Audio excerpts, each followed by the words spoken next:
आज हम बात करेंगे इतिहास की ऐसी घटनाओं के बारे में जिन्हें जानकर आप भी हैरान हो जाओगे।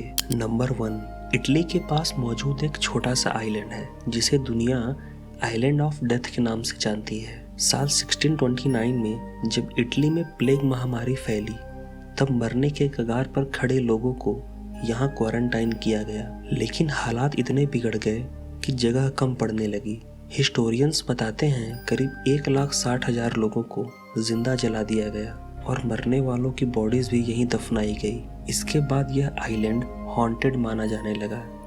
लोगों के डर को खत्म करने के लिए सरकार ने 1922 में यहाँ एक हॉस्पिटल बनवाया, लेकिन वहाँ काम करने वाले डॉक्टर और स्टाफ रहस्यमयी तरीके से मरने लगे और पैरानॉर्मल एक्टिविटी की बातें सामने आने लगी। आखिरकार हॉस्पिटल को बंद कर दिया गया और आज यह आइलैंड पूरी तरह बैन है।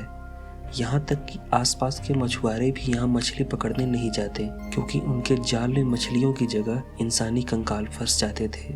नंबर 2, इतिहासकार मानते हैं जितना नरसंहार चंगेज खान ने किया उतना शायद किसी और शासक ने नहीं। 13वीं सदी के ईरानी इतिहासकार राशिद अल दीन के अनुसार चंगेज खान के हमलों से ईरान की जनसंख्या 25 लाख से घटकर कुछ ही लाख रह गई थी। निशापुर शहर में उसकी बेटी की पति की हत्या के बाद चंगेज खान ने बदला लेने के लिए पूरे शहर को खत्म कर दिया। सिर्फ इंसान ही नहीं बल्कि हर जिंदा चीज को मार दिया गया। इतिहास में यह भी दर्ज है उसने कटे हुए सिरों की मीनार बनवाई ताकि कोई दोबारा उसकी फैमिली पर हमला करने की हिम्मत ना करे। ईरान को अपनी पुरानी जनसंख्या तक पहुंचने में करीब 500 साल लग गए। नंबर 3, रिसर्चर्स के मुताबिक साल 536 दुनिया का सबसे बुरा साल था।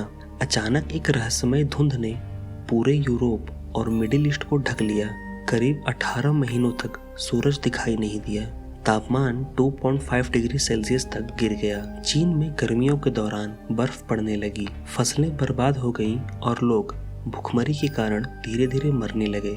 लोगों को लगने लगा कि यह ईश्वर का प्रकोप है और दुनिया खत्म होने वाली है। शोधकर्ताओं ने पाया कि उस कोहरे का मुख्य स्रोत वॉल्केनिक इरप्शन था। 2018 में एक जर्नल एंटीक्विटी में प्रकाशित एक रिपोर्ट में यह निष्कर्ष निकाला गया कि 536 ईस्वी की शुरुआत में आइसलैंड में हुए वॉल्केनिक इरप्शन ने उत्तरी गोलार्ध में राख फैलाने में मदद की, जिससे कोहरा उत्पन्न हुआ। 1815 में माउंट टेम्बोरा विस्फोट, जो अब तक का सबसे घातक ज्वालामुखी विस्फोट है, की तरह यह विस्फोट भी इतना बड़ा था कि इसने ग्लोबल क्लाइमेट पैटर्न को ही बदल दिया, जिससे कई वर्षों तक अकाल पड़ा।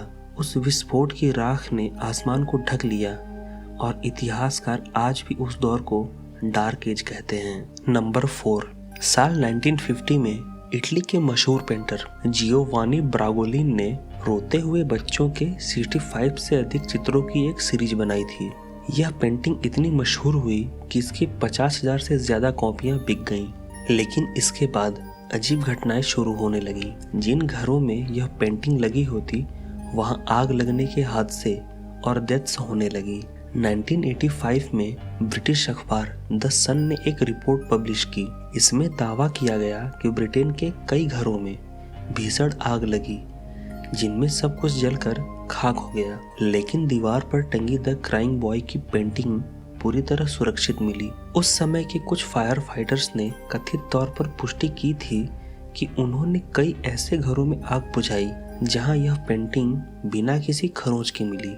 इसके बाद लोगों में यह डर बैठ गया कि पेंटिंग खुद आग को आकर्षित करती है और जिस घर में यह होती है वहां सब कुछ तबाह हो जाता है। 1985 की मिड में डर इतना बढ़ गया था कि द सन अखबार ने लोगों से उनकी पेंटिंग्स मांगी और हजारों की संख्या में द क्राइंग बॉय की पेंटिंग्स को एक साथ जला दिया गया ताकि शाप को खत्म किया जा सके। इसके बाद शहर के हादसों में कमी आ गई, लेकिन आज भी यह रहस्य बना हुआ है।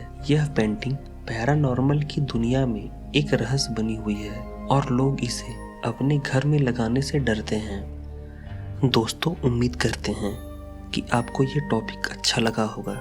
वीडियो पसंद आया तो लाइक, शेयर, सब्सक्राइब करना मत भूलें। मिलते हैं अगले वीडियो में, तब तक के लिए धन्यवाद।